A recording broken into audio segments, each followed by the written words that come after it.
Hello guys, आज के इस वीडियो में हम बात करेंगे डेंगू फीवर के बारे में। इस वीडियो में हम जानेंगे डेंगू फीवर क्या है, किस कारण से होता है, क्या क्या लक्षण होता है और इस बीमारी को ठीक करने के लिए क्या क्या मेडिसिन दिया जाता है, इंजेक्शन दिया जाता है। जानेंगे सभी चीज़ें डिटेल से। अगर आप चैनल को अभी तक सब्सक्राइब नहीं किए तो सब्सक्राइब कर दें इसी तरह के जानकारी पाने के लिए। तो डेंगू फीवर होता है दोस्तों एक मच्छर काटने से। तो उस मच्छर के काटने के 5 दिन के बाद व्यक्ति को लक्षण दिखाई देता है। ठीक है, तो उस मच्छर का नाम होता है एडेस एजिप्ट मॉस्किटो। तो यह मच्छर जब व्यक्ति को काट लेता है उस टाइम उस व्यक्ति को डेंगू फीवर हो जाता है। तो इसका सिम्टम क्या होता है उसके बारे में बात कर लेते हैं। कैसे आप पता कर सकते हैं अगर किसी व्यक्ति को डेंगू फीवर होने से।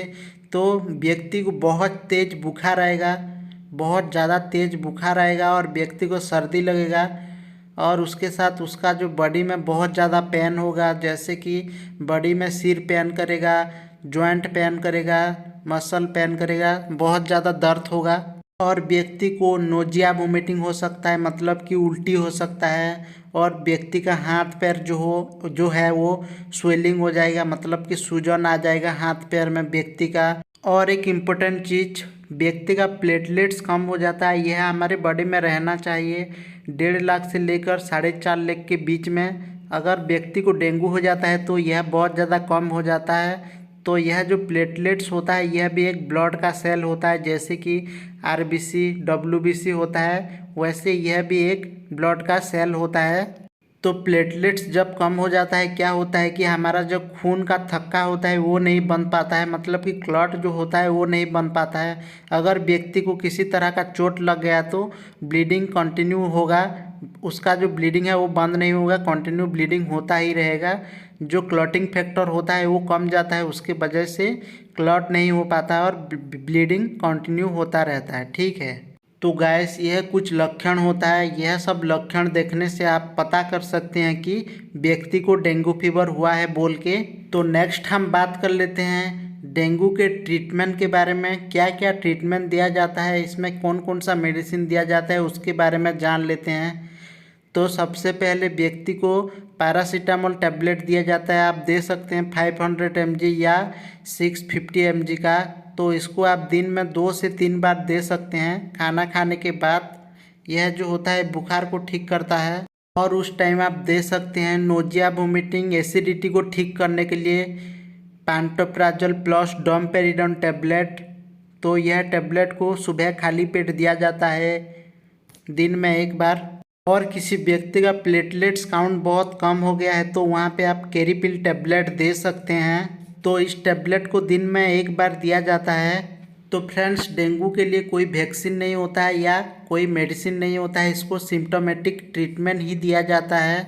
और इसमें एक टैबलेट दिया जाता है एंटीबायोटिक टैबलेट, आप दे सकते हैं मॉक्सिकैन सी भी टैबलेट दे सकते हैं। तो यह तो वायरल इन्फेक्शन होता है, लेकिन कई बार बैक्टीरियल इन्फेक्शन भी हो जाता है, उसके वजह से एंटीबायोटिक टैबलेट भी दिया जाता है पेशेंट को। और व्यक्ति को ओआरएस दिया जाता है डिहाइड्रेशन नहीं होने के लिए। और कोई व्यक्ति है जो कि मुंह से खा नहीं पा रहा है, पी नहीं पा रहा है, तो उसको आईवी फ्लूइड लगाया जाता है, जैसे कि एनएस डीएनएस आरएल कोई भी आईवी फ्लूइड लगाया जाता है पेशेंट को।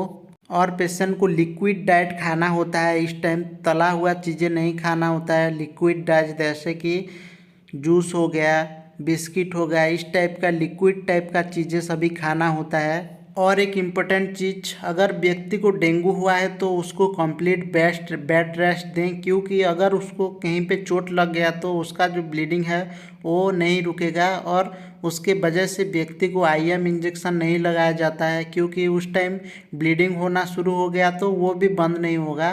तो उसके वजह से आईएम इंजेक्शन नहीं लगाया जाता है व्यक्ति को। डेंगू बहुत डेंजरस होता है, अगर ठीक से उसको ट्रीटमेंट नहीं करने से व्यक्ति का जान भी जा सकता है। उसके वजह से कभी भी अगर किसी व्यक्ति को डेंगू हुआ है तो डॉक्टर के पास ज़रूर से लेके जाएं और डॉक्टर को ज़रूर से दिखाएं। ठीक है, क्योंकि यह एक बहुत डेंजरस बीमारी होता है, व्यक्ति का जान भी जा सकता है इसमें। तो फ्रेंड्स, यह था आज का हमारा वीडियो। अगर आपको वीडियो अच्छा लगा हो तो चैनल को सब्सक्राइब करें और बेल आइकन दबा दें इसी तरह।